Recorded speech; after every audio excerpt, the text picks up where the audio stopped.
읽으면 남습니다. 내비책방.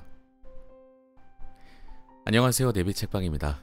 오늘 소개해드릴 책은 저번 시간에 이어서 배철현 교수님의 정적을 소개해드리고자 합니다. 자, 이게 4부작이기 때문에 벌써 3부에 왔습니다. 정적, 나를 변화시키는 조용한 기적. 배철현 지음, 21세기 북수입니다. 나를 유혹하는 외부의 소리에 복종할 것인가? 내 안에서 흘러나오는 미세한 소리에 전율할 것인가? 고전 문헌학자 배철현의 하루 10분, 고요하게 나를 지켜내는 힘. 자, 이제 목차를 한번 보도록 하겠습니다.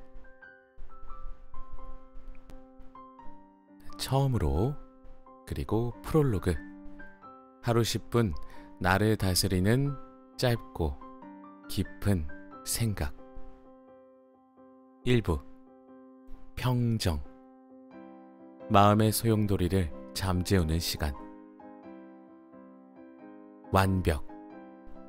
가능의 한계를 시험하는 것. 역시 오늘 책도 너무 좋습니다. 가능의 한계를 시험하는 것. 완벽. 자, 다음은 간격. 사이의 침묵. 명심. 심장에 새긴 생각. 의도. 내 마음의 지도. 사소. 신은 디테일 안에 있다. 이 배철현 교수님께서 서울대학교 종교학과 교수님이기도 하시거든요. 그래서 신에 관한 내용들도 간혹 보이는 것 같습니다. 뭐 특정 종교를 지지하시거나 어떤 특정 종교에 대해서만 이렇게 책에서 다루시진 않는 것 같더라고요. 종교학자시니까. 다양한 종교에 대해서 연구를 하셨겠죠. 스타일. 나를 정의하는 문법. 인과. 지혜보다 지혜롭고 정의보다 정의로운 것. 2부. 부동. 움직이지 않는 것을 보는 힘. 준비. 아무도 모르게 갈아놓은 도끼날처럼. 이 아무도 모르게 갈아놓은 도끼날, 이게 중국의 어떤 국가정책 중에 하나가 도강양해라는 그런 정책 이름이 있었던 것으로 기억이 나는데, 나를 갈되 그 나를 누구도 보지 못하게 감춰놓는 것을 의미한다고 하더라고요. 준비는 그렇게 해야 되지 않나 싶습니다. 디자인. 나만의 무늬를 수놓는 일. 고유. 만물을 움직이는 원동력. 중심. 나와 세상을 잇는 끈. 내성. 나를 보호해주는 요새. 무위. 삶을 장악하는 원칙. 안정장치. 나만의 펜은 무엇인가? 3부. 포부.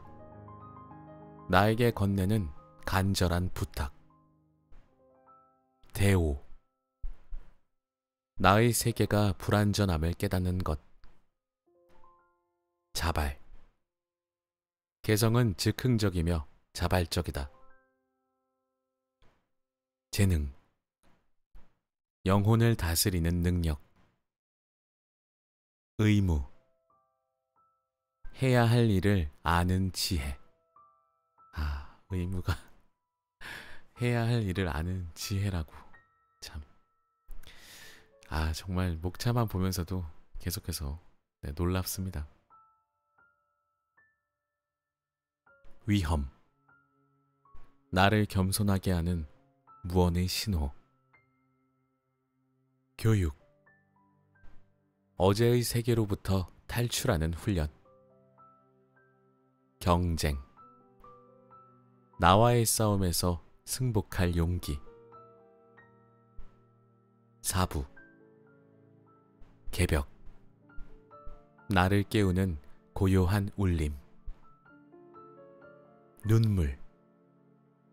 울음은 새로운 시작을 알리는 소리다. 정복. 숭고한 나를 만들어가는 과정. 부사.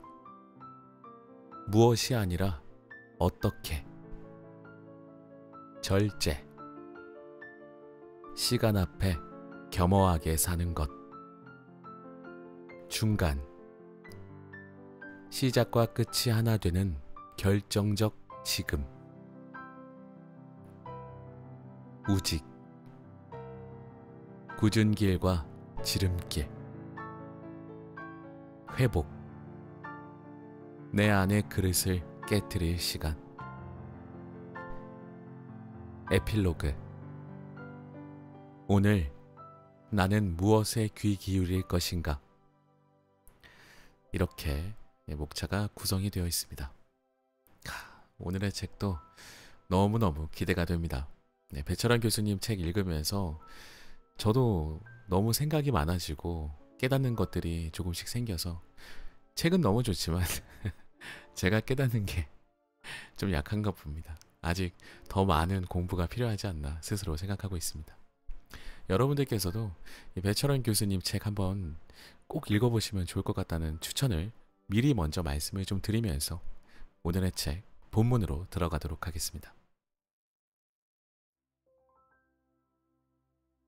마음의 귀로 들으십시오.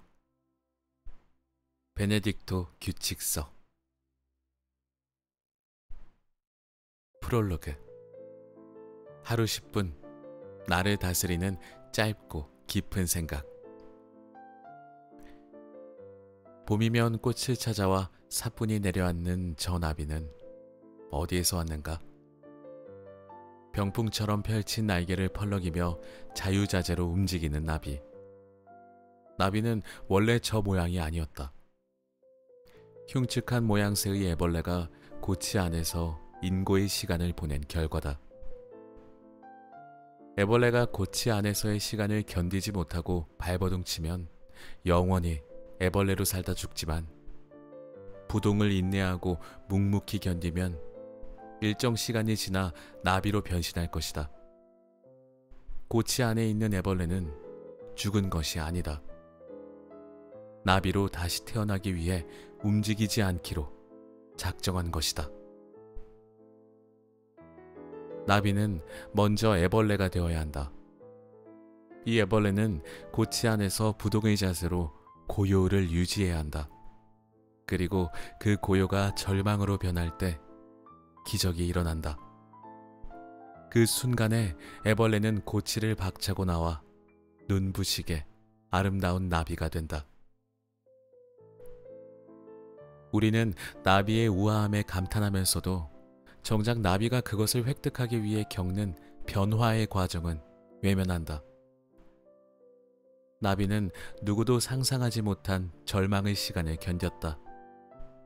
이 기적을 인내하며 기다리는 자는 지혜롭고 그것을 포기하는 자는 어리석다.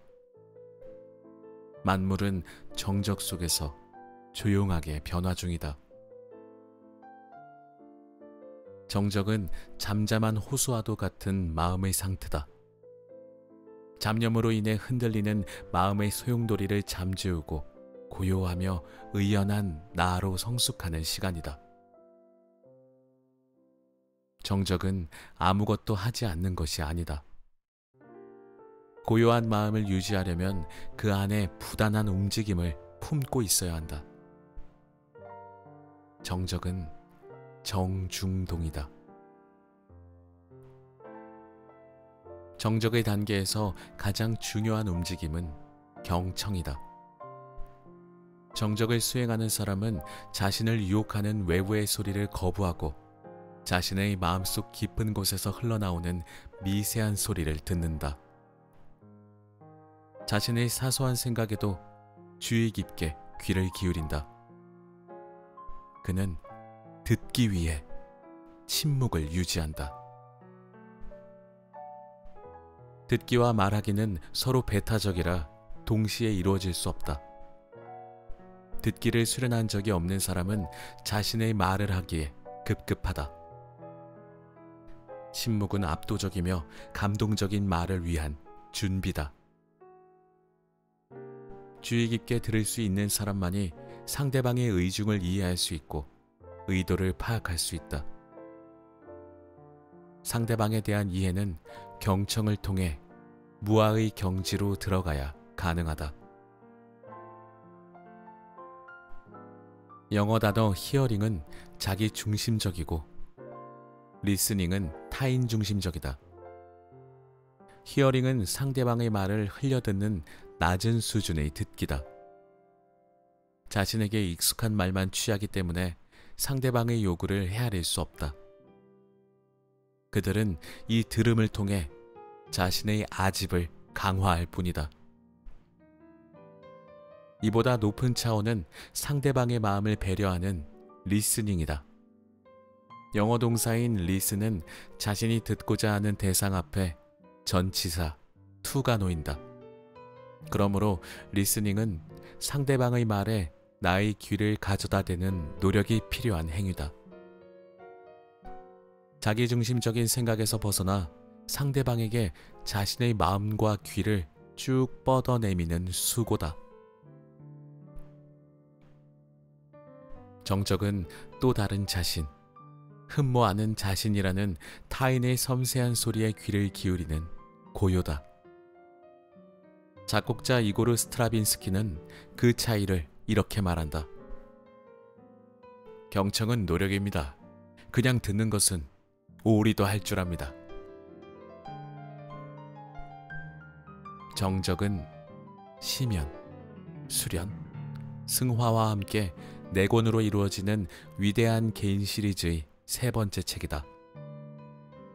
자신의 시면으로부터 흘러나오는 미세한 소리를 감지하고 삶의 군더더기를 버리는 수련을 거친 사람은 정적을 통해 자기 자신이 변화하는 고요한 울림을 들을 수 있을 것이다.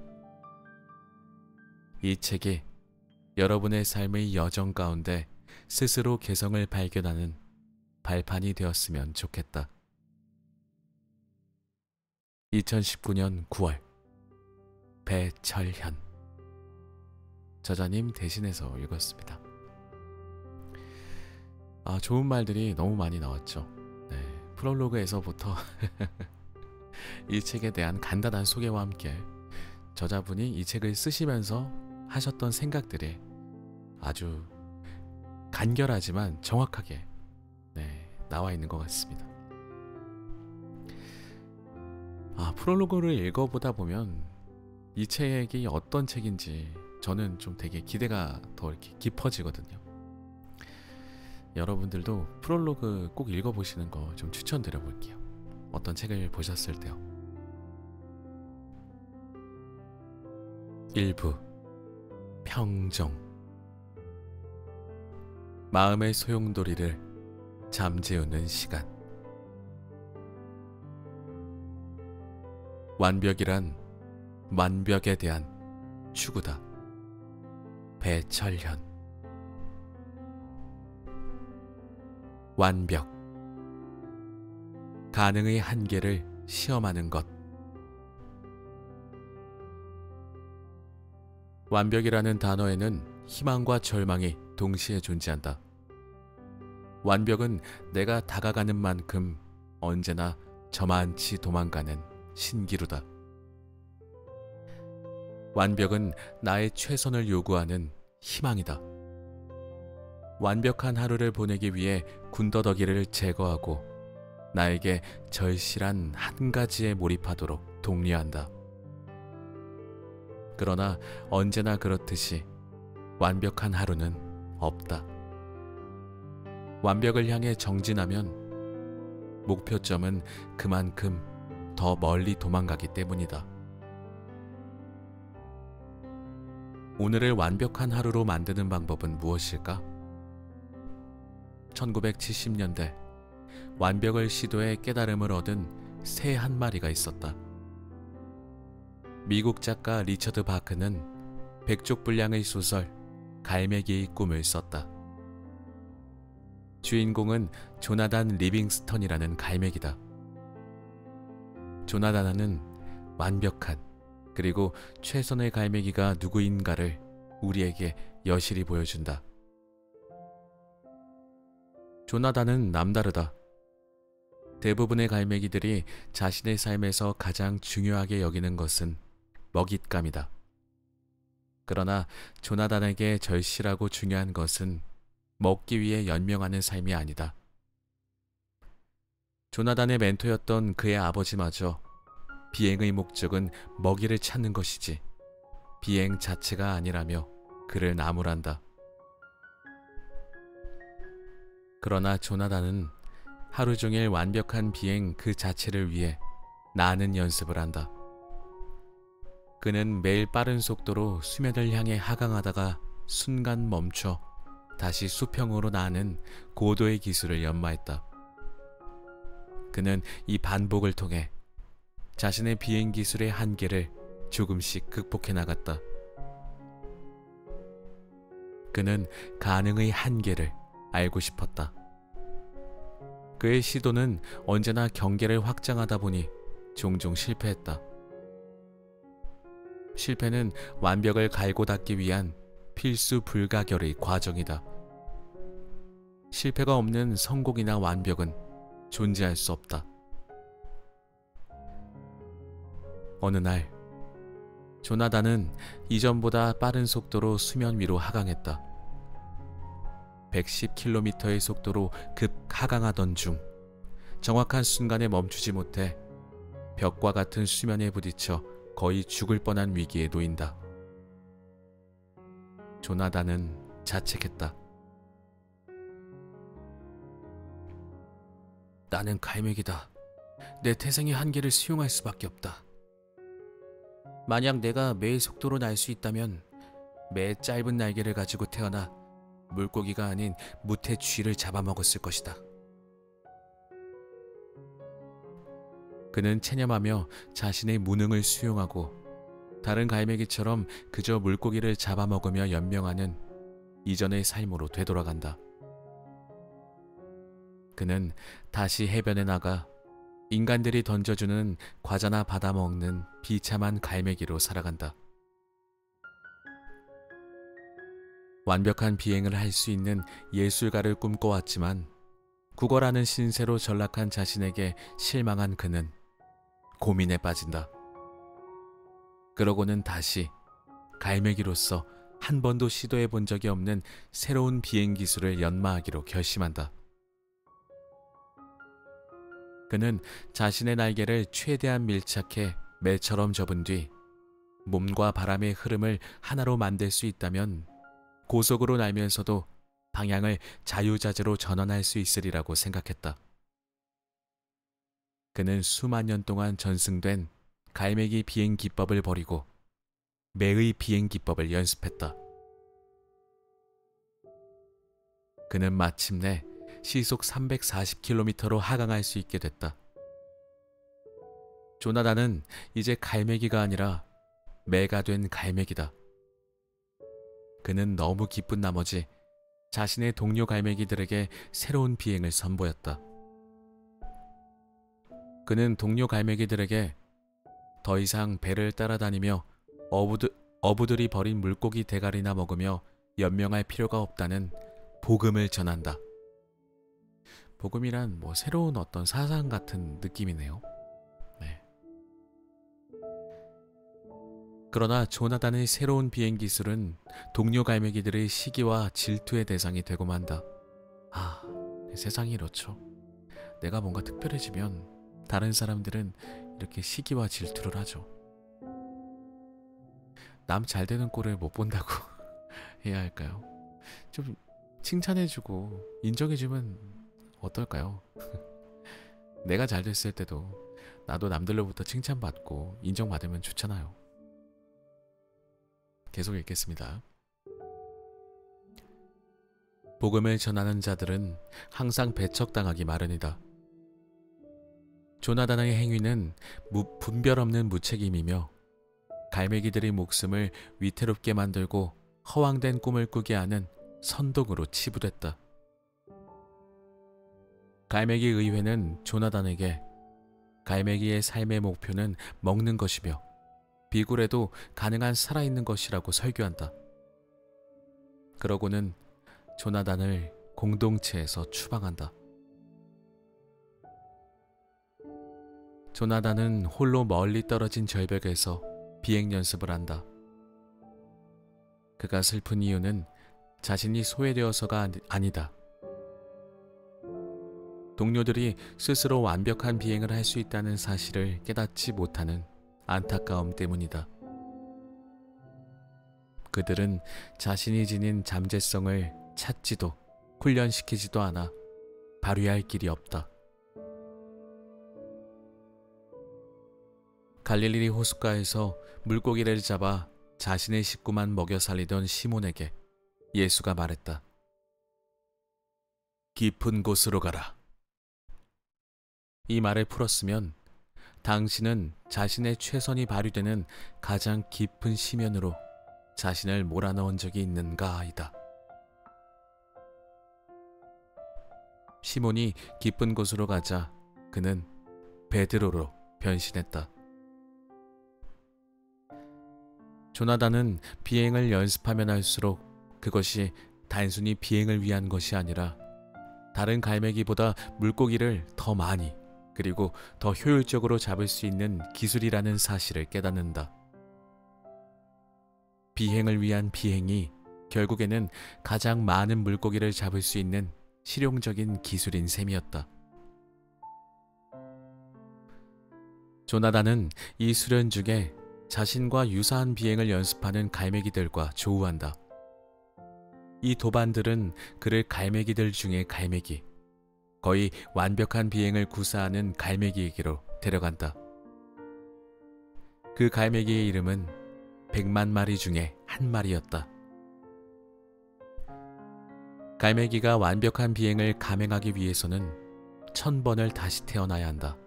그리고 새롭게 태어날 때마다 일생에 거쳐 완벽한 비행을 연마하기 위한 훈련을 1000번 반복해야 한다. 만일 갈매기가 자신의 삶에서 완벽한 연습을 하지 않는다면 다음 생에서 처음부터 다시 그 절차를 밟아야 한다. 조나단은 자신이 뼈와 깃털로 이루어진 새가 아니라 완벽한 자유와 비행을 추구하는 존재라는 사실을 깨닫는다. 더 잘 날 수 있는 방법은 언제나 저 하늘에 존재한다. 그것을 시도하는 갈매기를 기다리고 있을 뿐이다. 나는 어선 위에 버려진 물고기 대가리나 여객선의 승객들이 던져주는 새우깡에 의존하는 허접한 갈매기로 생을 마칠 것인가? 조나단은 우리에게 조언한다. 찬란하게 비행하는 방법을 배우십시오.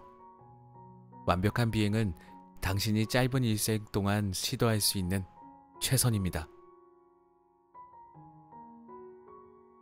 완벽이란 완벽 그 자체가 아니라 완벽을 향한 열정과 노력이다.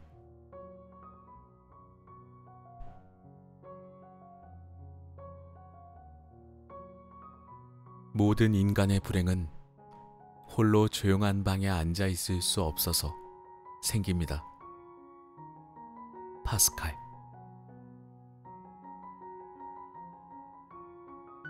간격, 사이의 침묵.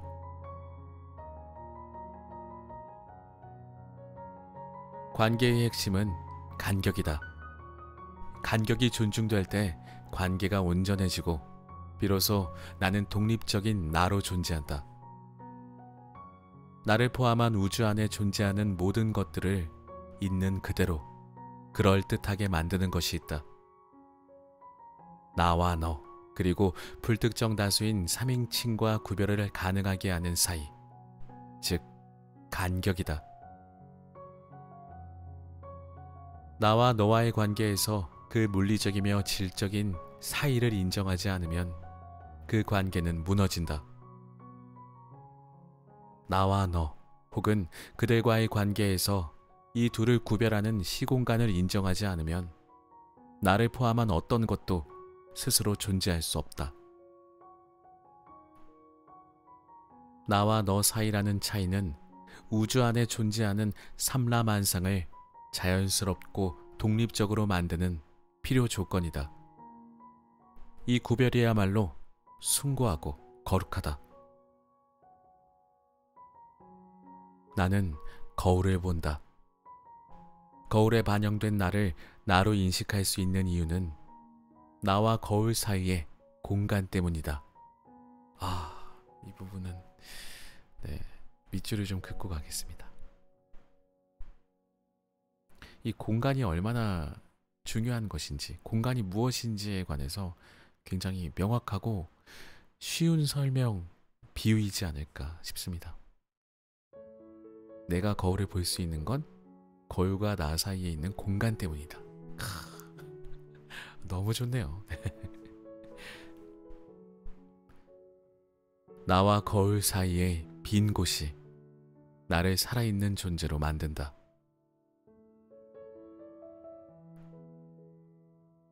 구조주의 언어학의 창시자로 불리는 로만 야콥스는 인류의 진지한 생각을 담아 문명을 만든 텍스트가 두 가지 언어를 통해 표현된다고 말한다. 그중 하나가 문법적으로 분석이 가능한 정보다. 다음 문장을 예로 들어보자. You love me. 이 영어 문장에서 you는 나를 사랑하는 주체이며 주어다. me는 사랑이라는 동작의 대상이며 목적어다. 그리고 love라는 동사는 네가 나라는 존재에게 가하는 마음의 상태이자 동작이다. 여기서 you, me, 그리고 love라는 단어는 문법적이며 가시적인 언어다. 야코스는 이 언어를 버벌 랭귀지라고 불렀다. 그는 이 언어만큼 혹은 이 언어보다 더 중요한 언어가 있다고 주장한다. 그 언어는 문법적으로 설명할 수 없는 보이지 않는 메타 언어인 non-verbal language다. 영어 문장의 첫 글자는 대문자로 쓴다. 대문자는 이 단어가 문장의 시작이며 이 문장을 읽는 우리에게 정신을 차리라고 신호를 준다. You love me. 이 문장에서 you와 love와 me 사이의 간격이 이 셋을 각자로 존재하게 만든다. 만일 그 간격을 무시하고 you love me를 붙여서 쓴다면 이는 문장이 아니다. 여기에는 대문자, 단어와 단어 사이의 간격, 그리고 문장이 끝났음을 상징하는 마침표가 필요하다. 만약 내가 이 문장의 맨 끝에 물음표를 붙이면 전혀 다른 의미가 된다. You love me? 이 문장은 물음표라는 문장 보호를 더해 네가 나를 사랑하는지 혹은 그렇지 않은지를 묻는다. 혹은 You love me 라는 문장도 그 의미가 전혀 다르다. love me의 끝에 느낌표를 붙이면 이 문장은 제발 나를 사랑해달라는 표현이다. You love me. 이 문장에서 단어와 단어 사이의 간격은 이 단어만큼이나 함축적이다. 말과 글로 정보를 주지 않으면서 이 문장 전체의 의미를 확장하기 위해 꼭 필요한 침묵이다. 이 간격의 침묵이야말로 절제이면서 동시에 웅변이다. 인류가 남긴 위대한 예술작품에는 항상 이 침묵이 존재한다. 그리고 그 작품을 감상하는 사람들의 심연을 자극해 자신의 삶을 노래하게 만든다. 예술의 특징은 바로 침묵 속의 웅변이다.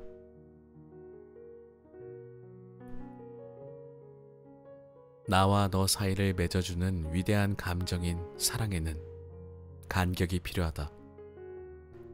이 절제된 간격이야말로 내가 너를 존엄한 존재로 인정하고 존중한다는 표현이다. 간격은 사랑의 완성이다. 시인 라이너 마리아 릴케는 시인이 되고 싶어하는 19살의 군인 프란츠 크사버 카푸스와 1902년에서 1908년까지 편지를 주고받았다. 릴케는 7번째 편지에서 사랑의 의미에 대해 이렇게 쓰고 있다. 사랑은 선합니다. 사랑은 어렵습니다. 한 인간이 다른 인간을 사랑한다는 것은 우리가 완수해야 할 가장 어려운 임무일 것입니다. 그것은 인간에게 궁극적이며 인간이 되기 위한 마지막 시험이며 인간이라는 마지막 증거입니다. 사랑은 준비입니다. 사랑은 합치는 것, 상대방에게 나를 온전히 주는 것, 그리고 함께하는 것이 아닙니다. 이 연합은 분명하지 않고 완결되지 않고 한 사람을 다른 사람에게 종속시키는 것입니다. 사랑은 상대방과의 간격을 존중하는 연습이다. 그 간격은 대상을 온전한 인간으로, 온전한 세계를 가진 가치로 인정하는 발판이기 때문이다. 나를 존재하게 만드는 공간과 시간, 그리고 내가 장악해야 할 순간에도 모두 간격이 있다. 간격을 인정하고 존중하는 사회가 선진사회다. 나는 오늘 그 간격을 인정하고 발견하고 싶다. 나는 그 간격을 존중하는가? 아니면 무시하는가?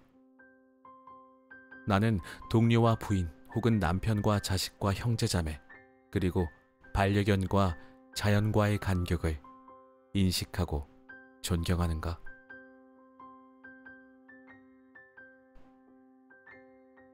나를 존재하게 만드는 공간과 시간, 내가 장악해야 할 순간에도 모두 간격이 있다.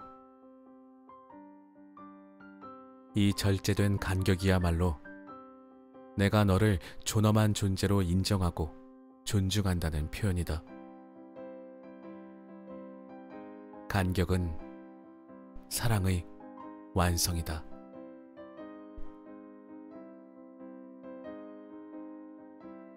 나는 다른 사람의 칭찬이나 비난에 신경 쓰지 않는다. 나는 내 감성에 충실할 뿐이다. 모차르트.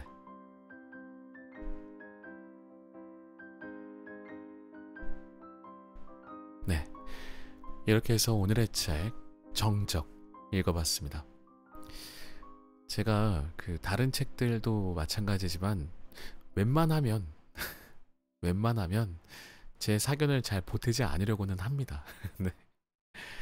근데 이제 뭔가 탁 얻어맞았을 때, 머리를 뭔가가 탁 때렸을 때 그때 이제 저도 제 생각을 밖으로 꺼내 놓음으로써 그 순간을 기억하고 싶어서 사견을 달고는 하는데, 배철원 교수님 책은 그런 경우가 굉장히 많음에도 불구하고 되도록이면 안 하려고 해요. 왜냐면 이 느낌을 들으시는 분들이 같이 좀 느끼셨으면 좋겠어서 저는 막 참고 읽고 있습니다.